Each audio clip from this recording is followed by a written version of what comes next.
Hello everyone, today we're going to take a look at the Bladedancer Hunter in depth, specializing in arc damage and stealth mechanics.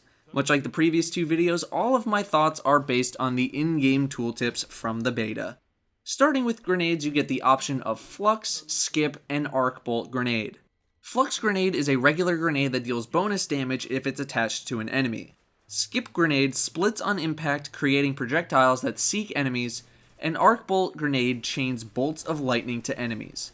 Some interesting choices here. Skip Grenade is basically a swarm grenade, but requires an impact in order to detonate, so you can't just drop it and forget it. Flux Grenade gonna need to see that bonus damage and see if it can kill in one blast in PvP. Arc Bolt seems more like a PvE grenade to spread out the damage among many targets. Overall, they all seem pretty useful in their own capacity, but nothing really too remarkable about any of them, at least until we see them in action. Your movement skills include higher jump, better control, and blink. Blink certainly changes things up with the Hunter, especially given the Bladedancer's talent options. We'll talk more about blink throughout the video. Your super ability is Arc Blade, which charges your melee weapon with Arc Light. Bonuses include Showstopper, Razor's Edge, and Vanish. Showstopper damages nearby enemies, Razor's Edge unleashes a wave of energy that travels along the ground, and Vanish makes you disappear. Now I'm under the assumption that when you activate Arc Blade, you'll use your regular melee button to swing with Arc Blade, and then R2 to activate your talent, based on the wording. When you activate Arc Blade, you have an unlimited amount of charges, but Arc Blade only lasts around 14 to 15 seconds. Each time you activate Arc Blade to use an ability, it takes off additional time from your timer. It takes off around 9% of your super meter, which is equal to around 1.25 seconds. Showstopper is an AoE around you, whereas Razor's Edge sends a wave of arc damage forward. Both are absolutely great for PvE wave clearing. Razor's Edge seems to be safer than Showstopper in that you can cast from range, although the damage fall off from Razor's Edge happens pretty quickly. I'm pretty sure players in Crucible have 200 health, and these guys are killed by Razor's Edge, which hits for 213 damage. So Razor's Edge gives you the safety if you want to cast it from afar, but the damage is much lower compared to Showstopper, which exposes you to more damage, but also enables you to dish out more damage yourself. This isn't to say you couldn't get in close with Razor's Edge, but Razor's Edge only goes in a straight line, whereas Showstopper is all around you. Either way, both are going to be great for PvE wave clearing. This is what the Hunter needs to be more viable in PvE. Any one of these talents will be great for PvP as well. I'm very interested in seeing how well Vanish is going to work. Combine Vanish with Blink and Blink Strike, and you have a very deadly combination. Blink Strike is your melee ability, which is exactly what you think it is. It is a melee attack with extended range. Quick Clip, it's kind of hard to see the extended range of it because the person is already so close. Possible talents include Backstab, Escape Artist, and Fast Twitch.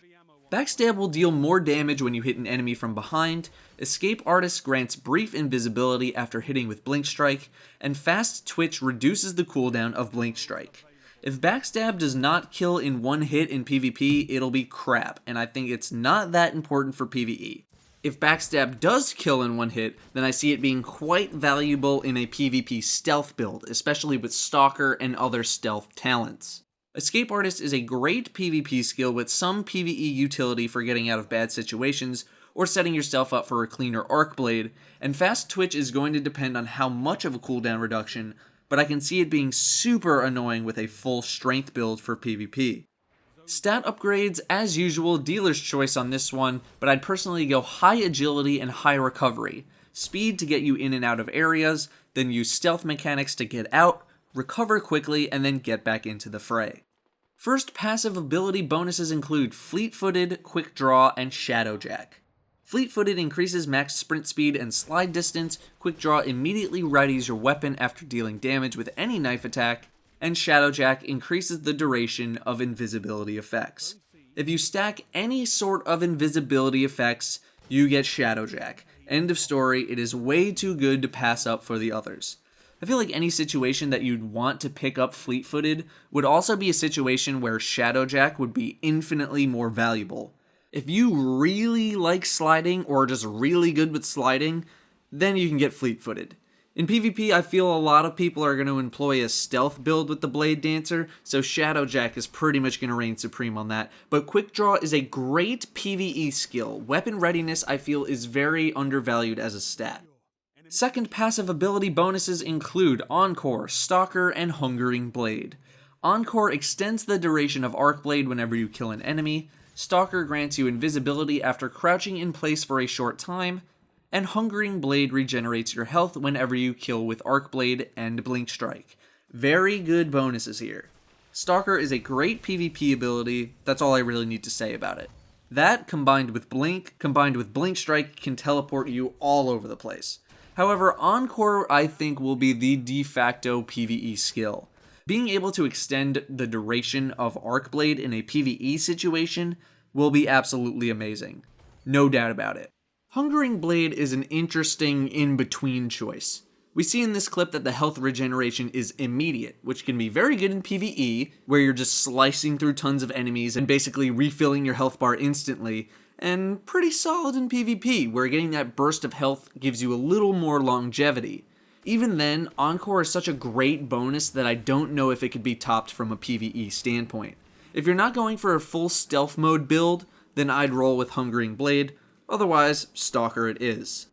When I first looked at this class and heard about the super, I thought it was going to be terrible in PvE, worse than Gunslinger, but after seeing Arc Blade in action, I was super wrong. It is a very strong skill, and for PvE purposes, I'd say that Arc Blade is better than Fist of Havoc. I compare it to Fist of Havoc because right now, Striker Titan is the only other arc damage-based subclass. It has a lot of kill potential, and with Encore, even more. Blink would be really good. Blink in general is just going to be really good with the subclass, but I'm picturing just shoot, then blow everything at once, toss in your grenade, blink forward, Arc Blade, Blink Strike, blink out, go back to shooting. I see that being very, very potent in PvE. Anyway, that is all I have for you guys on the Bladedancer Hunter. Got a couple pieces of channel updates and news and bits that I want to handle before the end of the video. First, I will be on Guardian Radio tonight, the 18th at 7:30 PDT, that's 10:30 if you're on the East Coast. I'll have a reminder on Twitter and Facebook and YouTube when I'm live.